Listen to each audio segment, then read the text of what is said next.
devil are you shouting about? Who are you? What are you staring at? I'm sorry, I didn't mean to stare, but I only thought... Oh, you did it. Well, what are you doing here? I was only walking. Well, get on with your walking. Don't hang about here screaming.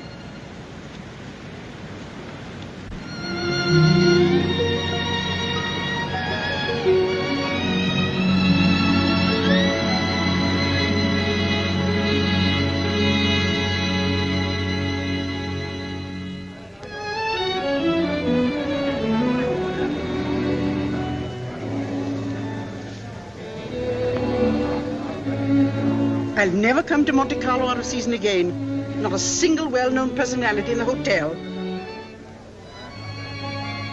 Stone cold. Waiter, garçon, call him. Tell him to get me some... Why, it's Max de Winter. How do you do?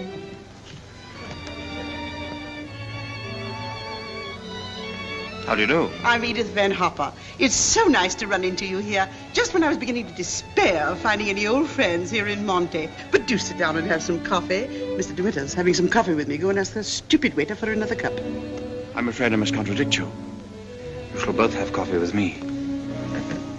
Garçon, will you see coffee, please? Cigarette? No, thank you. You know, I recognized you just as soon as you came in, though I haven't seen you since that night at the casino at Palm Beach. Perhaps you don't remember an old woman like me. Are you playing the tables much here at Monte? No, I'm afraid that sort of thing ceased to amuse me years ago. I can well understand that. As for me, if I had a home like Mandalay, I should certainly never come to Monte. I hear it's one of the biggest places in that part of the country, and you just can't beat it for beauty. What do you think of Monte Carlo? Or don't you think of it at all?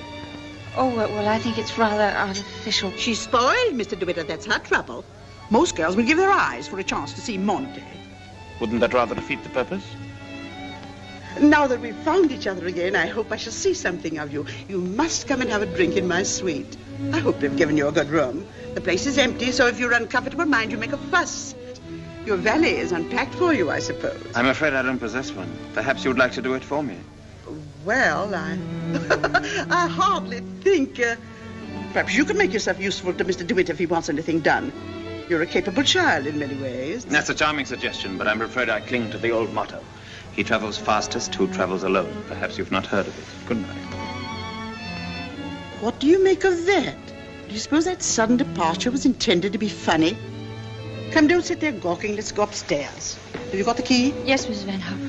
I remember when I was younger, there was a well-known writer who used to dart down the back way whenever he saw me coming. I suppose he was in love with me and wasn't quite sure of himself.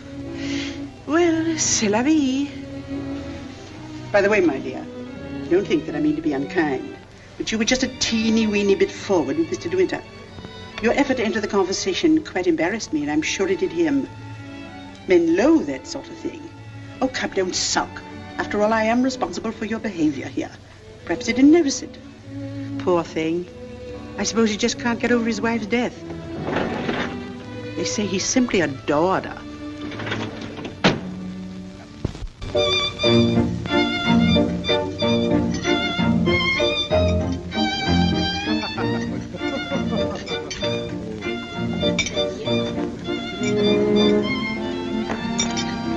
Louis, prenez la commande.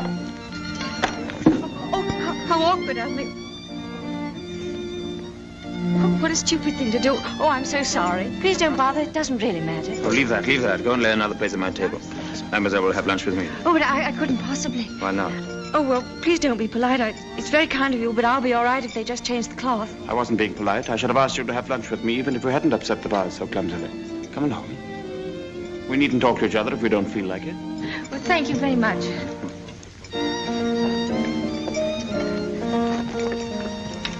Oh, I'll just have some scrambled eggs. Oui, mademoiselle. What's happened to your friend? Oh, she's ill in bed with a cold.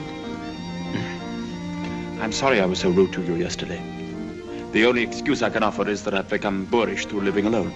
You weren't really. You simply wanted to be alone and... Tell me, is Mrs. Van Hopper a friend of yours or just a relation? No, she's my employer. I'm what is known as a paid companion. I didn't know companionship could be bought. I looked up the word companion in the dictionary once. It said, a friend of the bosom. I don't envy you the privilege. Well, she's very kind, really, and I have to earn my living. Haven't you any family? No, my mother died years and years ago, and then there was only my father, and he died last summer. And then I took this job. How rotten for you. Yes, it was rather, because, you see, we got on so well together. You and your father? Yes, he was a lovely person, very unusual. What was he? A painter. Ah, was he a good one? Well, I thought so, but people didn't understand him. Yes, that's often the trouble. He painted trees. At least it was one tree. You mean you painted the same tree over and over again? Yes, you see, he had a theory that if you should find one perfect thing or place or person, you should stick to it. Do you think that's very silly? Not at all. I'm a firm believer in that myself. And what did you find to do with yourself while he was painting his tree? Well, I sat with him and I sketched a little. I don't do it very well, though. Oh, you're going sketching this afternoon? Yes. Where? I haven't made up my mind. I'll drive you somewhere in the car. Oh, no, please, I didn't mean... Oh, nonsense. Finish up that mess and we'll get along. Thank you, it's very kind of you, but I'm not very hungry. Oh, come on, eat it up like a good girl.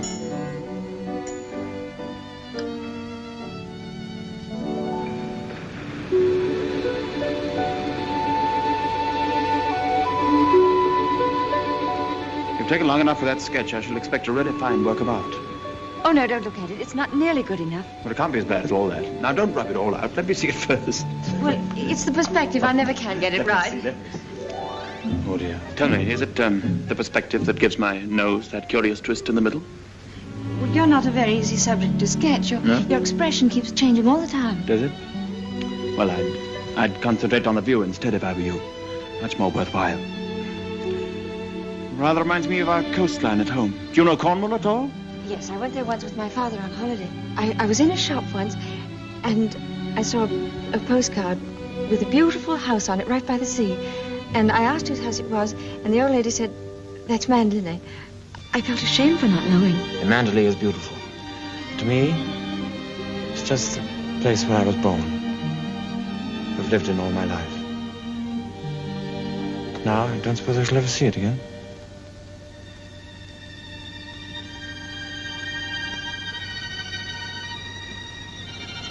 We're lucky not to be home during the bad weather, aren't we?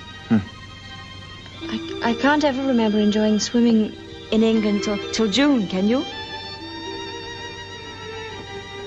The water's so warm here that I could stay in all day.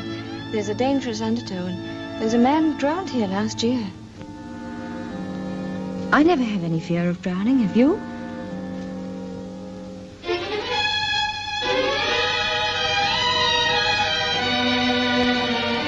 Come, I'll take you home.